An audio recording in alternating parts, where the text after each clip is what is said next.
ખાસ કરીને જ્યારે ચુવાડ પંથકની અને વિરમગામ ક્ષેત્રની વાત કરી છે ત્યારે, કારણ કે આ એક જગ્યા જે છે દેવભૂમિ રમણધામ, ભગવાન શિવ ગોરક્ષનાથજીની જગ્યા, જે અતિ પ્રાચીન પરંપરા, જેને આપણે નાથ સંપ્રદાય સાથે જોડીએ છીએ, નાથ સંપ્રદાય છે આપણો, તો એ પરંપરા જે છે એ અતિ પ્રાચીન પરંપરા છે. આપણા બધાનું સદભાગ્ય અને સૌભાગ્ય છે આ વિસ્તારનું. સમગ્ર ચુવાડ હોય તોય ભલે, વઢિયાર હોય તો ભલે, અને ખાખરિયા પંથક હોય તોય ભલે, તો આ ત્રિભેટે એક આ જગ્યા આવેલી છે.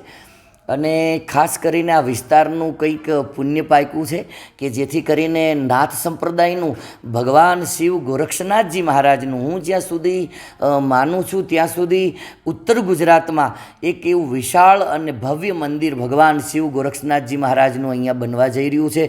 સમગ્ર નાથ સંપ્રદાયમાં એક એવો માહોલ છવાયેલો છે કે ભાઈ ચલો આપણી એક નાથજીની જગ્યા, એક નાથ સંપ્રદાયની જગ્યા. આમ તો હરિયાણા, પંજાબ, રાજસ્થાન અને સૌરાષ્ટ્ર અને કચ્છમાં તો બહુ છે અને ખૂબ ફેલાયેલી છે, પણ એક ચુવાડ પરગણામાં જ્યારે નાથ સંપ્રદાયની એક જ્યોત હળવા જઈ રહી છે અને એની સાથે એક બીજ રોપાવા જઈ રહ્યું છે. કાલ સવારે વટવૃક્ષ બનશે.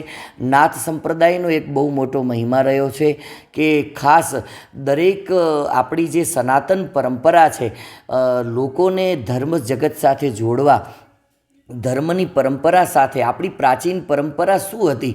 તો એક જ પરંપરા હતી કે જે આપણા મૂળ ઋષિઓએ, જે વૈદિક પરંપરા જેને આપણે કહીએ છીએ, કે એ પરંપરાએ નાથ સંપ્રદાયે અને આપણા સનાતન સંતોએ જાળવી રાખી છે.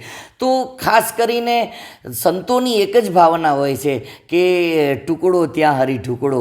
આપણે એ પંક્તિને આપણે બધા સૌ સંતોએ એને ઉજાગર કરી છે કે કોઈ પણ આવે એને ભૂખ્યાને ભોજન મળી રહે, તરસ્યાને પાણી મળી લે, થાકેલો હોય. આપણે જોઈએ છીએ અત્યારનો જગતનો આ માનવ કેટલી જગ્યાએથી થાકેલો છે, ક્યાંક ને ક્યાંક ત્રિતાપની અંદર આધિ વ્યાધિ અને ઉપાધિમાંથી તપે છે. ત્યારે માત્ર ને માત્ર માણસને એક સાધુનો જ સહારો, કોઈ સાધુની જગ્યા જ યાદ આવે છે કે કંઈક કરતાં. કારણ કે આપણે બધા જાણીએ છીએ કે રાજા દશરથ હતા, એમને પણ જ્યારે કોઈ વસ્તુની તકલીફ હતી ત્યારે એમને પણ વશિષ્ઠ ઋષિ પાસે અને અન્ય સંતો પાસે જઈ અને પોતાના વિષયનું સમાધાન આવા સંતો જ કરી શકે.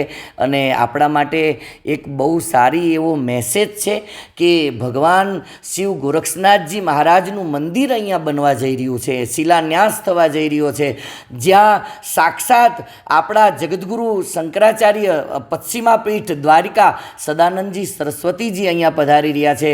એવા મેસેજ પણ ઉપરથી મળી રહ્યા છે. પૂજ્ય યોગી દેવનાથ બાપુ, જે આ જગ્યા, જે દેવભૂમિ રમણધામ જીવાપુરા, એટલે ચુવાડ પરગણામાં દેત્રોજ તાલુકામાં જીવાપુરા ગામે આ જગ્યા આવેલી છે.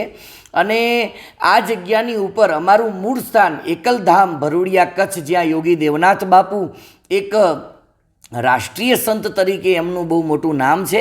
અને એમની પોતાની ઈચ્છા હતી કે ભાઈ નાથ સંપ્રદાય એક આ પરંપરા આપણી અહીંયા ચુવાડ પરગણામાં બને, ભૂખ્યાને ભોજન મળે, તરસ્યાને પાણી મળે, થાકેલાને વિહામો મળે. અને આજની જે યુવા પેઢી જે છે, આપણે ક્યાંક ને ક્યાંક જોઈ રહ્યા છીએ, તો એ યુવા પેઢીને સારો એક મેસેજ જાય અને લોકો વધુ ને વધુ અધ્યાત્મ જગત સાથે જોડાય. તો પૂજ્ય બાપુની ભાવના એવી છે, અહીંયા ટૂંક જ સમયમાં, બહુ નજીકના સમયમાં, હવે તો આપણી પાસે નજીકના દિવસો રહ્યા છે, તો 2 ફેબ્રુઆરીથી પરમ પૂજ્ય મહામંડલેશ્વર પરમ પૂજ્ય મા કનકેશ્વરી દેવીજીની અહીંયા કથાનું, ભાગવત કથાનું અહીંયા આયોજન યોજાવા જઈ રહ્યું છે.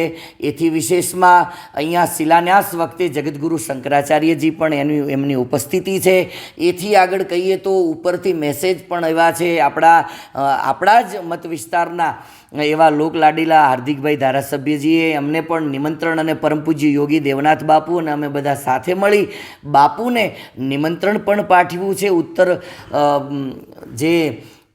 ઉત્તર પ્રદેશ મુખ્યમંત્રી અને અમારી જે નાથ સંપ્રદાય છે એના અધ્યક્ષ છે અને ગોરક્ષ પીઠાધીશ્વર છે, તો એવા યોગી આદિત્યનાથ બાપુને પણ અહીંયા આવવા માટે નિમંત્રણ પાઠવ્યું છે. બાપુએ પણ ગુજરાતમાં આવવાનો અને આ જગ્યામાં આવવાનો ખૂબ રાજીપો વ્યક્ત કર્યો છે.